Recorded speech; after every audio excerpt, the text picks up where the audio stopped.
So when it comes to physical bullion, I stack gold because I can't really afford silver. Now, this came up from a comment that was in the comment section. There was somebody who was saying they couldn't afford gold, so they buy silver instead. And I personally think the opposite. So I thought I would elaborate with a video today. And here are our new King Charles banknotes. We've got the £20 here and the £5 here. They've just come up in my change. I haven't got any of the 10s or 50s yet, but we'll keep an eye out for those. So, interesting stuff. Now, we've obviously seen King Charles come out on some of the coins, but this video is not about that. So, when we were talking in the comments, there was somebody who said they were buying silver because they couldn't afford gold. Now, I actually think the opposite. I don't think I can afford much silver, which is why I buy gold. So, whilst gold costs more, it doesn't necessarily mean it's more expensive. So there's a few analogies I'm going to use today to help us work through it. And we'll talk about why silver has higher premiums and things in a little bit later. But first of all, if you imagine you are going to buy a car and you go into the car dealership or showroom, wherever that is, and you walk in and the dealer sees you looking at a car and he says, oh, are you interested in the car? You think, well, yeah, I'm having a look. And this one is 60,000. So you're like, okay, 60,000, not bad. And he tells you all about the car and says, do you want to take it for a test drive? And you might say, no, I'm not really too keen on it at the price. What about that one over there? And perhaps you're pointing at a car that's now 100,000. And the dealer says, whoa, well, if you didn't want the 60,000 one, that 100,000 one is much more expensive, But it's not necessarily about the price, it's about the value. So perhaps this 100,000 car is a better brand, more new, it's not been done as many miles, and perhaps it's got, bigger engine, all the bells and whistles, and so on, so on. So although it's a more expensive car, it costs more for a car, it's a better car, and it's more valuable. So to me, when I look at silver over longer periods of time, I don't think it's performed as well as gold when I look at the price charts. And so for that reason, I'm first of all happier buying gold than I am buying silver. But second of all, the price that you can get gold for is better in terms of closer to spot than what you can get silver for. So these are obviously the Tudor-Beast bullion coins. Just 1 ounce gold with a bit of premium, a little bit more than what you would buy if you were buying a Britannia or similar, an Eagle, something like that. But for me, you could look at the price charts and you could say, all right, well, silver perform better there to there and there to there. We can all pick and choose prices and we could argue about that, and it wouldn't really get us very far. We could all be right, but ultimately, when I look at the price charts of gold, I see that gold would have performed better in the long run.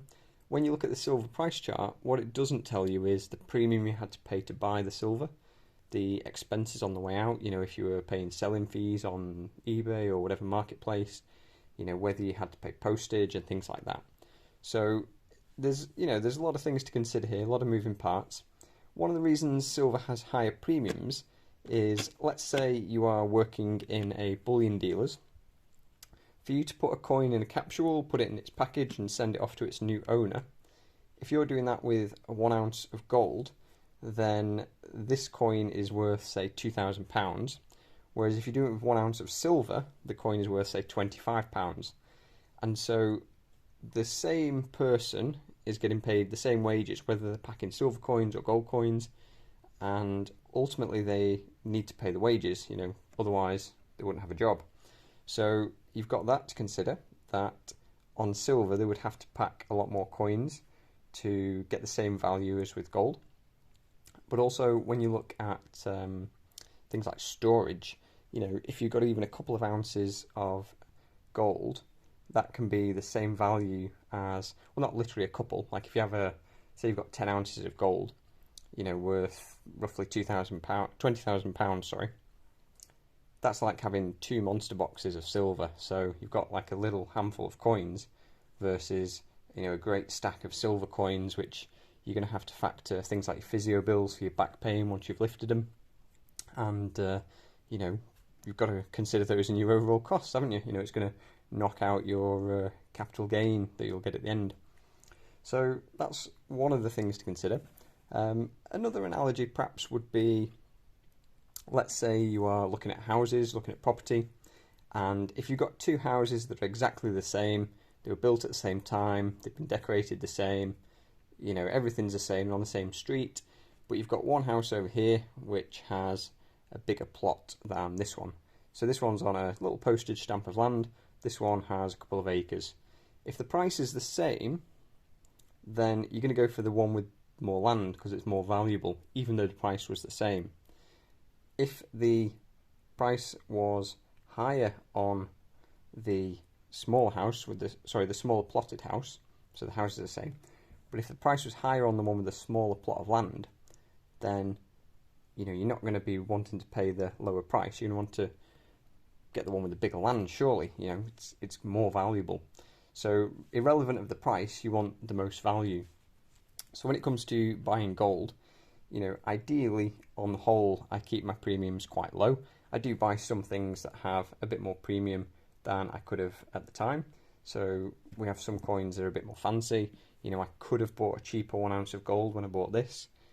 In reality, this was around £1,500. So, you know, gold's obviously gone up over 20% since then. But, you know, I could have got something slightly cheaper to give myself a better margin. But if I was buying silver, you know, the margin that I need to make would be bigger because I've got to buy, and I've got to consider things like the postage if I was going to sell it on in the future. You know, I've got to make that extra money, or I have to sell for a little bit less to include the postage. It's just ultimately, you know, less money in my pocket due to the bulkiness and weight of silver. So ultimately, like I say, I have nothing against silver. I do like silver. Not saying you can't do well with silver or anything like that, but for me, I just see gold as the better value. So even though it costs more to buy 1 ounce and buy 1 ounce of silver, I just see it as more valuable. So that's why, you know, in this tube we've got 46 sovereigns. Off the top of my head, a sovereign's about £430. So what are we talking there? £20,000 worth of value in there. The same weight of silver is obviously going to be a lot less. And like I mentioned before, you know, we're going to have a couple of monster boxes of silver to cover the same. So in terms of gold for me, you know, it's part of my long-term savings, really. I don't really include it as my investments. You know, I like property, I like land, I like businesses, I like shares or stocks if you're in America. I like my dividends, you know, but I also like my capital gains. So I like lots of different assets and asset classes. I'm not just stuck into one. But for the actual benefit of the gold price moving, I'm happy just to use spread betting to benefit from the gold price moving. There are obviously many ways to benefit from the gold price moving, whether that's invested in like mining shares or into funds like an ETC or an ETF that is, you know, owning gold. You can buy like an allocation to gold that somebody else is storing in a vault somewhere, supposedly. You know, you've got plenty of options. If you just want to trade the gold price, there's far easier ways to do it than buying the physical coins. And same with silver, you know, you can do it without the back pain and all those post office trips. So if it's purely price exposure, then, you know, paper is an option. The reason I like the physical gold is because it's obviously outside of all the system and outside of the banks. You know, if we do end up with some sort of collapse or catastrophe or whatever that is, then, you know, here we are. We can go to Tesco and we can trade our sovereigns for our dinner, you know, make sure we don't go hungry. But, you know, jokes aside, we have got, you know, physical gold, which is nice to collect. It's like a physical representation of wealth rather than just numbers on a screen. You know, it's nice to look at. There's options for collecting and so on. So you notice I've got no gloves on today as well. I'm touching the capsules and the flips with bare hands. Oh no. So yeah, you can deal with it. My hands are pretty clean today. Normally I wear the gloves just to keep people happy, you know, instead of having filthy hands. Hard-working hands, that's all, so don't worry about that. But yeah, that's my thoughts on silver, why I can't afford it, but I can afford gold. and hopefully something to consider. So look forward to arguing with you all in the comments, and go gently with me. We'll speak to you soon.